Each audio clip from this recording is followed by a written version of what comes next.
So when I started with Stephen back in 2012, he talked about wanting to create a meadow in the garden. And I have to be honest, when he talked about that to me, I couldn't get my head around it. I thought, how on earth are we going to create a meadow here? What for and why? And I really didn't get it. Now, I mean, I'm just totally bowled over by the whole thing. It became known as the Piedmont Prairie, and we won't go into words like this, wide prairies, wide savannas. I like the word grassland community because it basically takes the emotion out of what words mean. So it's a grassland ecosystem. So in 2014, we were very pleased to be able to have a donation from a fabulous donor to be able to actually set up this project. So first of all, before I start on this, what is really a Piedmont Prairie? So I'm just going to go into a little brief background to grassland. Grassland ecosystem, I like grassland ecosystem terms. Obviously largest biome on Earth. Examples, prairie, steppe, savanna, veld, flat, all of the different continents, and it's where humans were said to have evolved. If you come to where we are in the States, I'm British. I used to think of prairies being, the Midwest and the West. And it's obviously whoever this person was who did this graph also thinks that, and totally nothing down here in the southeast. And 750,000 acres there had been. This sort of grassland, it's too wet to be a desert and too dry to be forest. And I was giving a talk just recently on soil erosion and ecology and things, and when the first explorers came, or some of the first surveyors rather than explorers, when they went across the plains, they basically, you probably know this, they called it sort of the Great American Desert, and didn't think there was anything there that they could survive on and live from. So, maybe Cecil Frost, I don't know, but when I was doing the background research into this project, came across his statement that grassland is any community of which the grass layer with associated forbs is a dominant layer in terms of either cover or biomass or both. And some people would even say that the longleaf pine area is more of a grassland community than a woodland or savanna. And then it was Alan Weekly down at the Botanical Garden who put me on to read Knoss's book on forgotten grasslands of the South. And as you know, it's not dry, the rainfall is high, we've got, it depends on the geology and soil, we've got lots of rivers which dissect the region and which cause these sort of narrow endemic populations of plants. And this perception and definition is this idea of what is a prairie, what is a savanna, what do these words actually mean. And there is historical evidence that a lot of the Piedmont was actually grassland, all the way through from the first Spanish coming to this map of Delisle. Mark Catesby made some comments in some of his writings about buffaloes ranging across the Piedmont. This map is shown quite often. So if you look down here, this here says Grand Savanne, and this is Durham's around here somewhere. So when the explorers first came over here, like John Lawson, he came into Charleston, made his way around. This map isn't ideally exact. The French, he's French, very good French photographer, and he was trying to make the British component of the east, the southeast, smaller, because the French obviously owned, and colonized the middle bit. But anyway, it still says Grand Savanne, and the savanna or the grassland would run down towards the Piedmont and down into Georgia and Alabama. But if anyone hasn't read this diary, you can get it on UNC's, it's on UNC libraries, put in his words, and believe me, it's a fabulous read about the Native American tribes that he meets en route, and also about what he sees, the food he eats, and everything. It's really well written. So how was the native grassland maintained in the southeast prior to European colonization? Well, the geology and the soils is one component.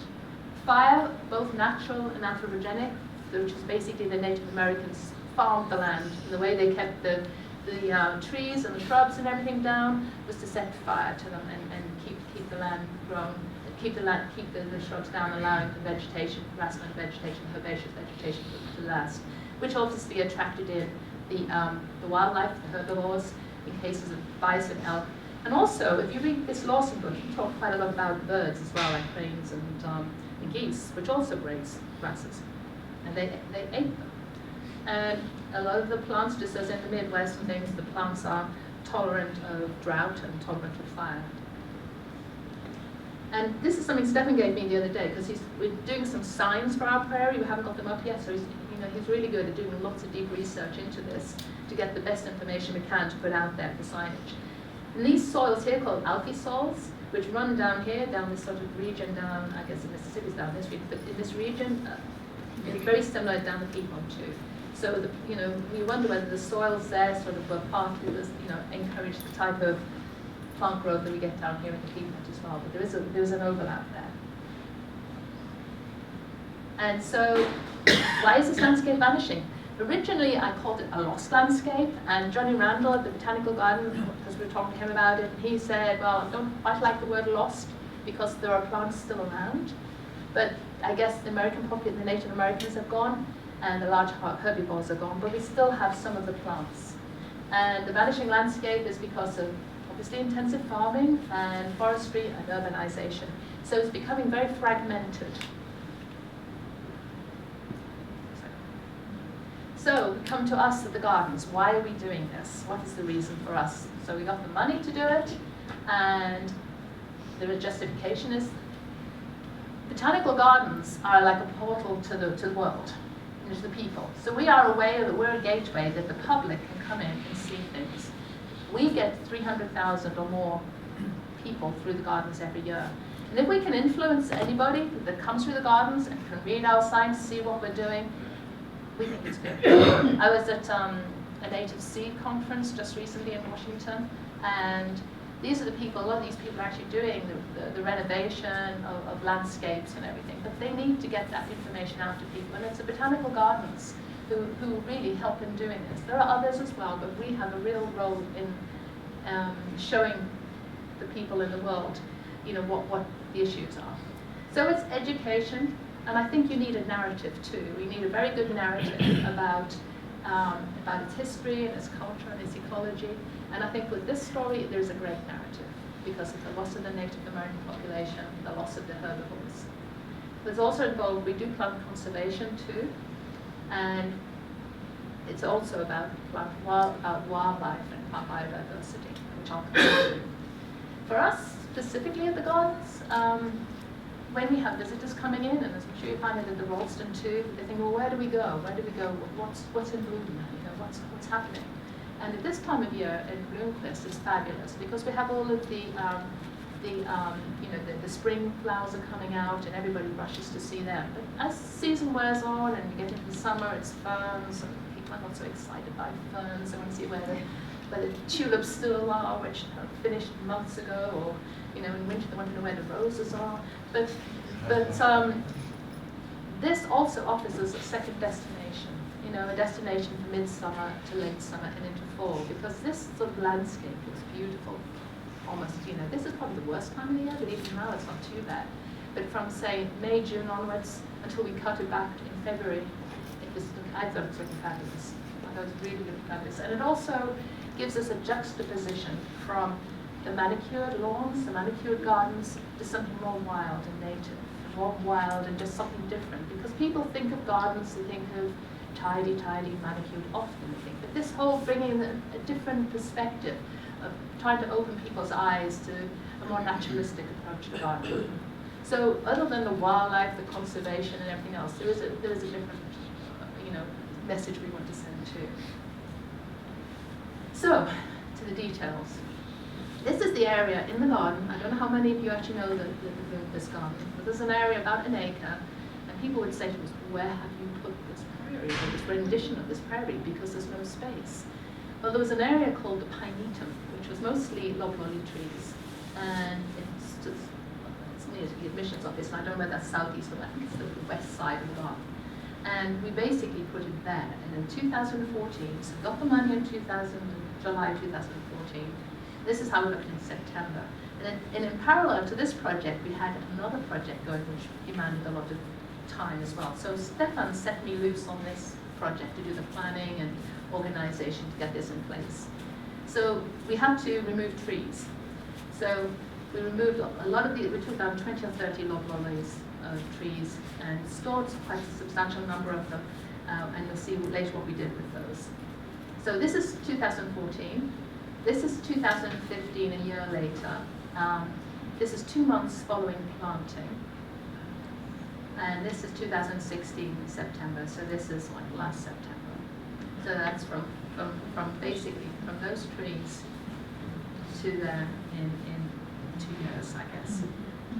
So the story, to go into the story, we needed to plan, and I'm a scientist, as you can tell, so I had to sort of plan it in my head as to how to do this, and I broke it down to basically the site.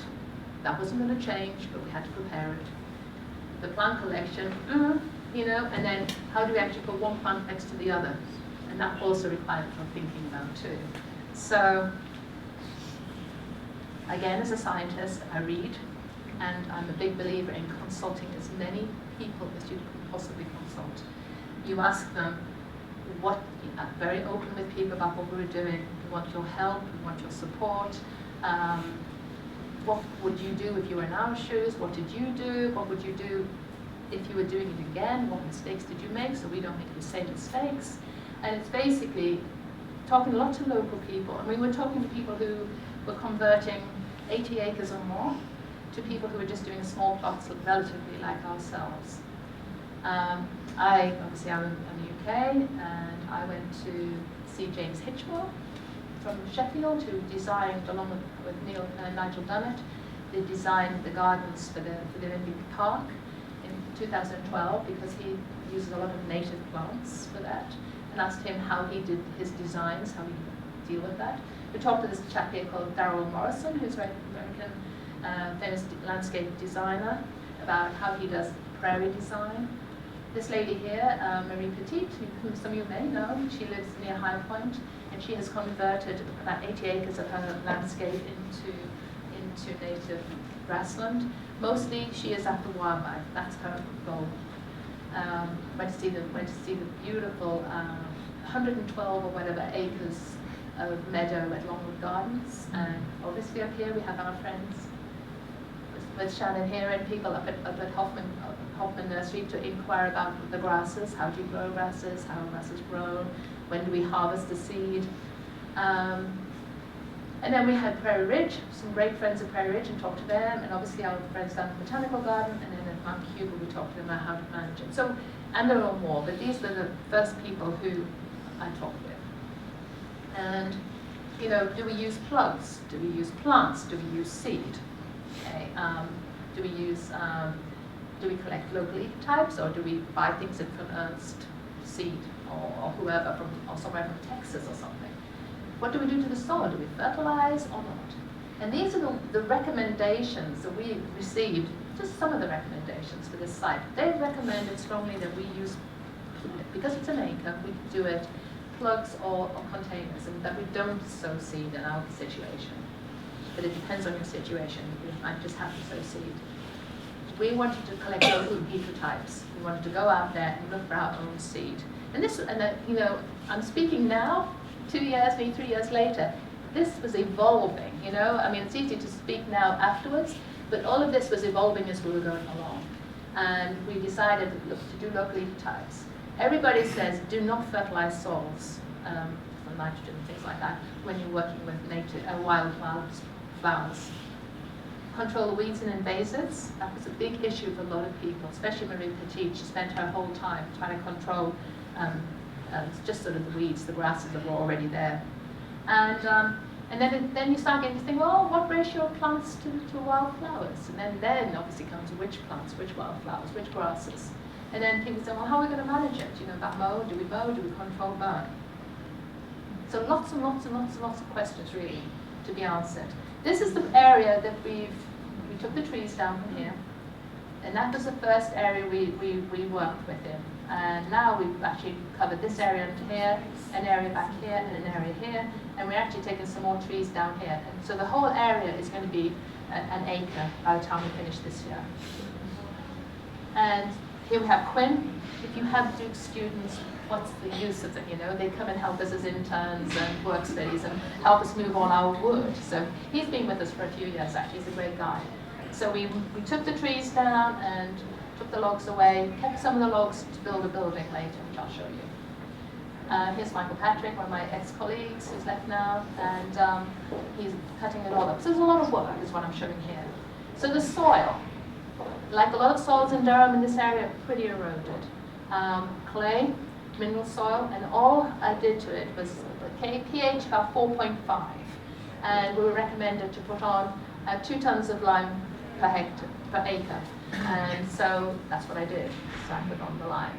And just to give you some comparisons, because again, as a scientist, when I was going to go out looking for all these plants and various seeds in various areas around Durham, I wanted to know what the soil type was too. So I've got a selection of different soils here, just sort of Piedmont Prairie soils is what I call them, A to F, and there's one like a button where Picture Creek is, which some of you may know about, because I was curious, because that is a very different type of soil. And as you can see, it's got very high levels of manganese there. But basically, our soil at the Bloomquist Garden was very similar to the soils around, and that's what I wanted to know. You know, was it substantially different? And it wasn't. So that made me happy. It was very poor soil. That also made me happy. Now, did you work that in, or you just put the lime on top? I just put the lime on the top in November, and it just got washed in. And what was interesting, when I tested the soil again in about April, it had hardly changed. But when I tested it again in July, it had changed quite enormously. So it was almost like the organisms and things were starting to make it work, or it was getting washed in. But within those second 3 months, I was sending it off to the garden, the master gardeners, and we sent off to Raleigh to be tested. So it did start working, and I got it from 4.5 up to about 5.6 with that lime. So it only moved up 1, but it's a logarithmic scale. And so gardening, where to get the plants? So I consulted loads of people about this, read lots about this, but basically, when you're going out and around, it's what you can find.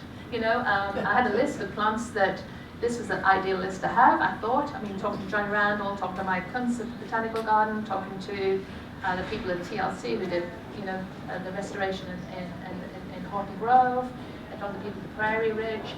And so I had a list of ideal plants, but basically I went out we started in July, so I started scouting for flowers. So remember, we're not scouting for seed initially, you have to scout to see the flowers before you can actually see the seed. And Stefan lives up in Bahama, so he would go jogging around, and he would come in the next day and would say, Range Road, cross here, there's some Scutellaria intergrafolia. Go and check it out, keep an eye on it. So I would be basically spending my time trawling around the woods, around the roads up in North Durham, over to Orange, because I lived in Hillsborough at the time, and just basically driving along, looking at the roadsides, what any colour or anything I could see.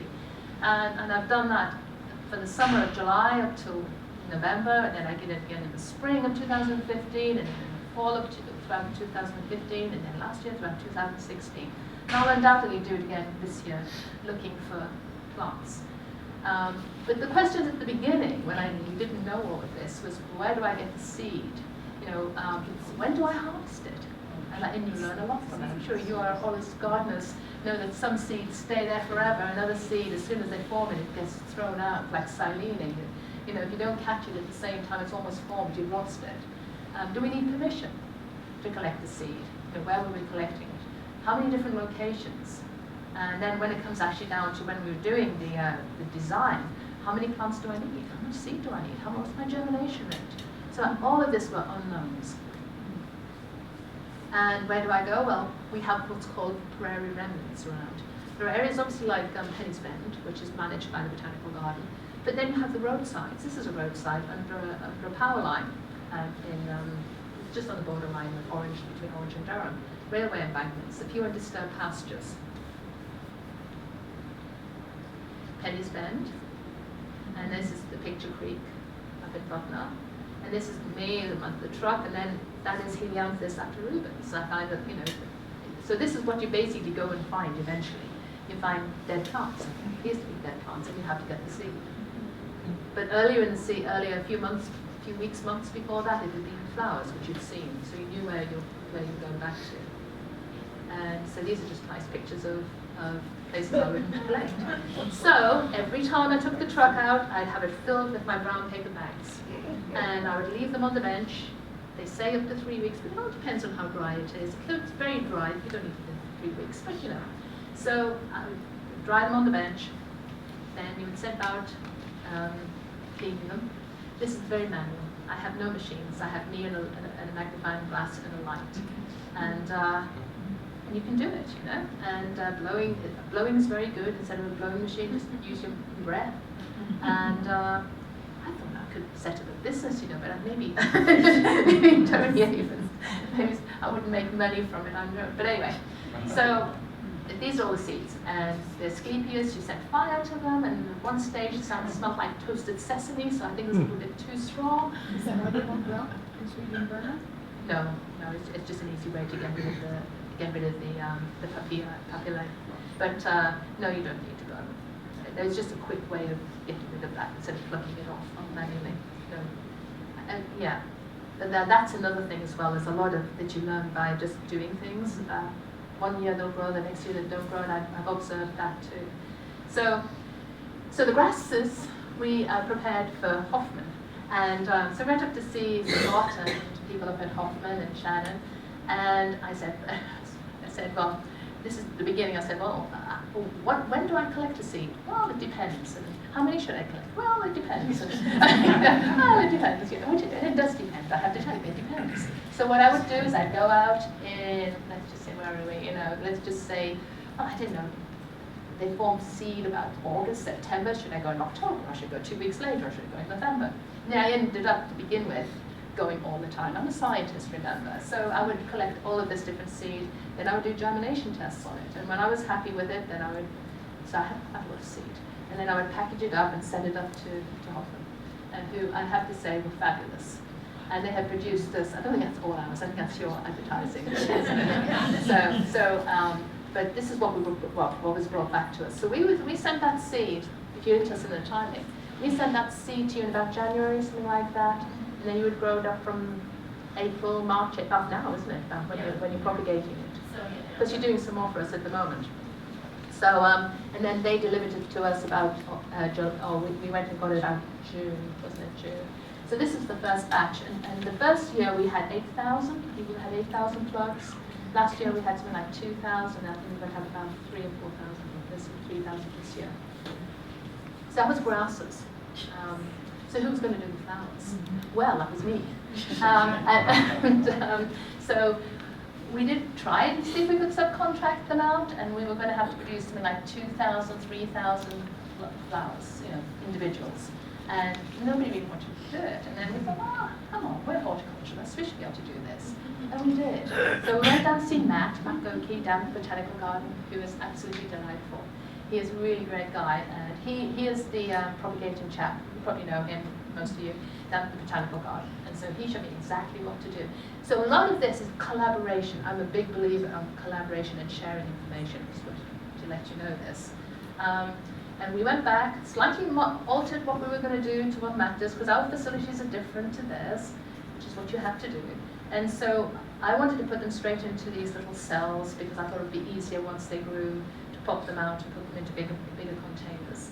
And what we did was, because we have a nice cold room, we have no plastic, and then I stored them in the cold room. And I still have some for this year stored in the cold room. They're coming out this week, in fact, from my last year's collections. So I made a mistake at the beginning not putting them on top of each other like this, but this was, you know, you live and you learn. You have plastic, then we put some plastic to let air come through them so they don't collapse. And very simple little things, but important. And then some also in parallel, actually. That first year, I actually put out into cold frames too, which we made ourselves. Everything's very Heath Robinson. I don't know if you use the term Heath Robinson here, but it's like you basically make it out of nothing. It's cheap as chips, you know. We just made these ourselves. And we wanted to see, did they stratify better? Because most of these need stratification, these wildflower seeds. What Matt said to me was most of them need two months of cold stratification.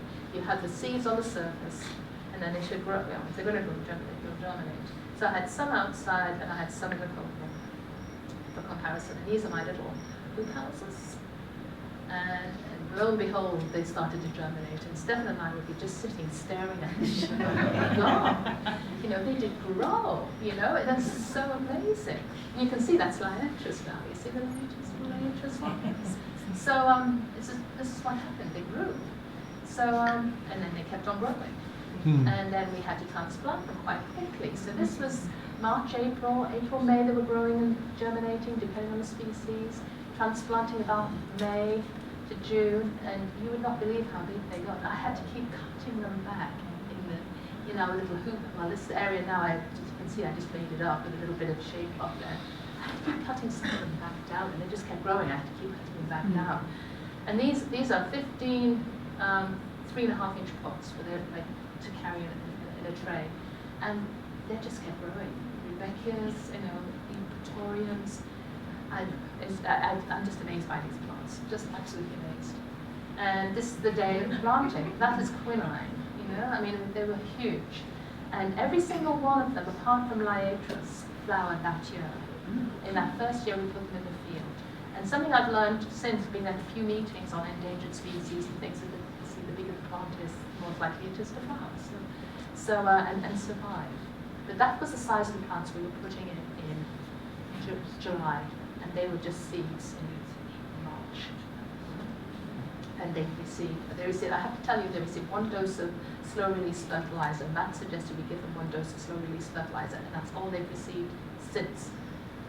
And so I took this off the internet, and I did this yesterday, because I was going to give you a list of some of the plants that seeds we've collected in the last 3 years and 2.5 years, and it's over 100 species I have found within 30 miles of the gardens. This is only a quarter. Okay?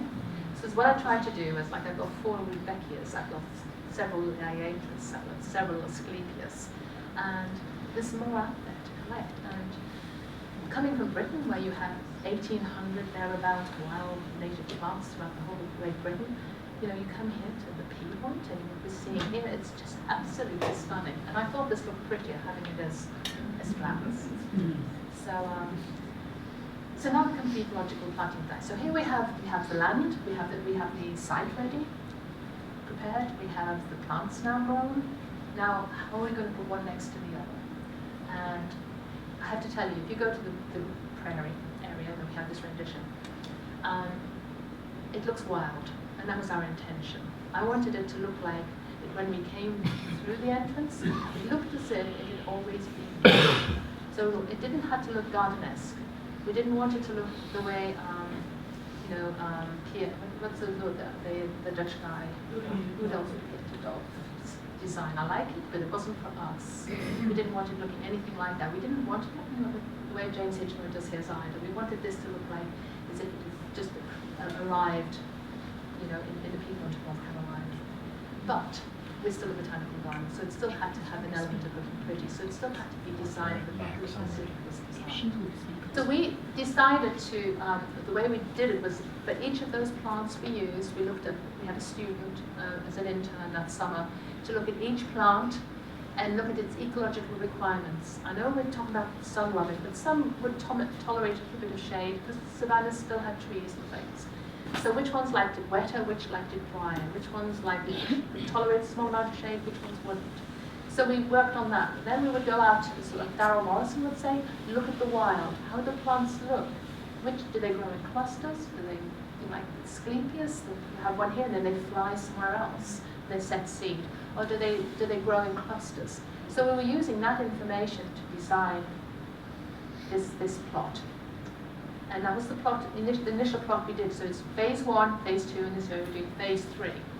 And this is what I created, was each one of those dots or squares or whatever is an individual plant based on this information. And we used what James Hitchner said, because he likes using matrices. So each one of these little matrices is here is 12 feet by 12 feet. And that's how we mapped out the whole area with flags. And I knew into which 12 by 12 foot square we would put which plants. And that's how we did it. And also, I don't know if you noticed, but we do have a little pond in the middle, because if you want wildlife, they like water. It's just got a liner in it, and it dries and it goes mud, and but it's not fed with any water at all, just the rain. And up here, which I left, we were having a classroom, which you will see. So we started, and what you're saying about the clay, I love your clay. I love the clay. We directly drilled. Nothing else. Remember, it had lime. Took the auger straight down. You can see that lovely clay there. I love it. And then we took our plants, which you can see on the side here, including the grasses, all down here, and we basically, well, before we put the plants in, we went along and we put in this thing called a mycorrhizal inoculant. What? Mycorrhizal inoculant, so it's got bacteria, it's got fungi, because most of these plants, if you read about them, have mycorrhizal associations. It's a fungus that grows in association with the roots. That's how a lot of wildflowers, a lot of trees and everything basically access some of their nutrients. And we didn't know what was going to be in the ground, so we put some in. In fact, we use it a lot in the garden, but there's no nitrogen or potassium or anything like that direct. So, and then we have our trusty volunteers, of which some of you know, Tom. There's Cheryl and Jeff Prather, who work with us a lot, plus others. And we spent almost 3 weeks from mid-July to mid-August, well, first week of August, in the heat of the day in 2015. And Stefan and I would come in for something like 6 in the morning, set out, he would do the augering, and I would do putting the plants in place according to each square here. This is the map I did for each square, and I would put my plants in. And then the volunteers would come in at 8 o'clock when it was still cool and plant them. And then we also put hardwood mulch on the top. And then we stopped at midday. And we did that for 3 weeks. And we did one irrigation to make sure, because it was hot and was dry, after we planted. And that's almost all we ever did to that area. And it's not received anything since. And so this is one of our volunteers has a drone. So this is us sort of moving up the area day by day. And there's our pond. And this is where we were going to be putting the classroom. And going back to the wood, so we had a saw brought in, a portable saw, and the wood was stored here. And then it was built into a classroom, which is up there. And this is Stefan here. He did the work on the side of the using red cedar. And the red cedar burn. So if you go there now, it's looking something like this. And we have little seats in here which we had made. And then we have a little raised area which we have some examples of the plants around with labels, because we don't have any specific labels in the prairie itself. So this is last year. This is, a year after we planted. And it was just uncanny. I mean, the size of the plants is amazing. The variety of wildlife that's come in is amazing. And okay, I'll have to tell you, my favorite plants are these eupatoriums, the thoroughworts. They were just stars. Those with the grasses are the stars of this area in terms of prettiness. You want to keep things going as backdrop. They are the stars. And then you have all the pretties flowering throughout the season. But the structure is caused by, well, the mint is there, the eupatorium and the grasses give it the structure. And then you have your little, your pretties coming through every so often, like the liatris and your rudbeckias and your semioticums. And then even in fall, it looked beautiful. And then the end of February, Stefan went in and we just mowed it. We are going to burn it, but not yet. We're just mowing it down. And that's how, if you go there today, that's probably going to be wet, but that's how it looked last week. And you left it on there? I'm so sorry? You left it on there? What you got? That's a good question, because when I saw it, I thought, the biomass is going to be so huge, it's going to like rot and it's going to suppress everything that's going to grow through. It wasn't as thick as we thought. It was strange, so you can see those, it was finer and thinner, much thinner than we thought. It looked more standing up, but yes, we did, yeah. Now, whether we can do that next year is another question, because it might get thick, but we only cut back, at the end of February. So, a lot of words, but that's our summary. It worked out as, I know where every plant went in every square, so we're going to monitor this all the time. Last year we even saw some seeds. Yeah, do take pictures, because I think that would be but each of those squares, that was something we learned, each of those squares, matrix 12 by 12, we put in between 80 and 100 plants. Now they all were very different sizes, some little scuttle areas are small, and then, you have big plants, but that was on average. So the lime, the tillage is such a minimum, and then as I say, we'll have close to 100 species in there. this year. And the ratio is about 65-35 with wildflowers. So a benefit of this is that we're on the campus, and we have Duke students coming in and using it with the professors. So since last year, we've been capturing insects, looking at those as a baseline to see whether that changes with time. We've had people looking at birds, monitoring that. We just have seen more mammals, we've seen more mice, we've seen more reptiles in there. It just seems to have attracted, wildlife already. And as we were planting, halfway up, we put in some Asclepias incarnata, and this is no lie, there was a monarch sitting on it. And we do have monarchs, but not that many in the garden. And he's a monarch. And it's almost like they whisper to each other. The insects, the birds, everything's coming. And I did a lot of soil science in my past, and I really want to have this effect on soil structure, on water runoff and on soil microbial activity too. So we have potential here to influence, I think, this type of landscape and research about it as well at the garden. So here's one of the students. It's fun to watch them go around. It was Thursday PM. It's a great time to watch the students go around and try to capture insects. And this is just, Stefan would come in every morning and go down there at 7 in the morning and take photographs of insects. And this is just, there were masses of different ones, of different insects. And actually, he found this little tree frog. This is on Rebecca, and there were about 3 of them sitting up there on top of the leaves. And it was so wonderful to see. And we have had so much public interest in this garden. I mean, this about gardens in addition. We've had people walking through and saying, how can we do this? We've had landscape architects coming to us, some via Hoffman, but we've had landscape architects from Duke coming around saying, we've got retirement homes and they want pollinating gardens. We want this. The demand seems to be for this naturalistic, whether you want to call them pollinating gardens or whatever, is growing. And I used to work for ICI, became Zeneca, and is now Syngenta. And they're on RTP. And the guy who runs the site there, I have known him 30 years. And I had dinner with him at Christmas, and I was saying, you really need to be thinking about putting wildlife stuff out, And he said, funny you should say that. They're actually wanting to do it. So we're working with them to evaluate some of these, these plants. So they're doing a prototype now of a landscape, actually at Syngenta, with some of the seed. They're growing the seed like exactly like we were doing, and planting it. We had somebody from a guy who's went to Duke Hospital to visit a friend, and he came by and he said, "This is what we need. We need a prairie." And he was from a water treatment in Greenville, South Carolina. And he managed several of them, and they have like these landscapes which are where they distribute the treated water, but they mow it all the time. They spend all the time mowing, and it doesn't look attractive. And they wonder what more they could do. And they have visitors from people like yourselves, or from schools and village towns, to see how the water treatment, how the sewerage is treated. And I'll come to that in a second. And actually now, we went down to talk to them about it, and they've employed somebody to design using seed a native area. It's about 20 or 30 acres.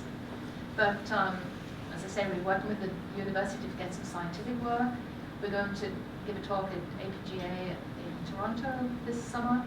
Stefan's going to talk at Chloe. We're going down to the landscape architects, American Landscape Architects Association in Charlotte. And then we're planning a workshop at Duke about this, because as I was saying to someone earlier, the big issue here is not the enthusiasm, it's the seed. Where's the seed coming from? You can't do it with the seed, and it's very hard, who's going to grow it? We have to encourage people to grow it, so a grower's going to grow it, and if they don't have the market, it's a catch-22, So this conference I went to in February about native seeds, this was a big issue, not just for people like us who are thinking about maybe for gardens or small community projects or places like RTP, but they're talking about covering sort of tens of thousands of acres in the West, Who's producing the seed and how do they grow the seed? So this is our group, the Syngenta group. So this is somebody actually from Rupert Landscaping too. He's very enthusiastic about it. So again, they know it. They could if they can get the seed, they've got customers. And then this is the water treatment plant in South Carolina. So this is the plant, this is the landscape that they've had designed, you know, for their entrance. So that's it. So this is connotation of our barrel. Oh, and the acknowledgement.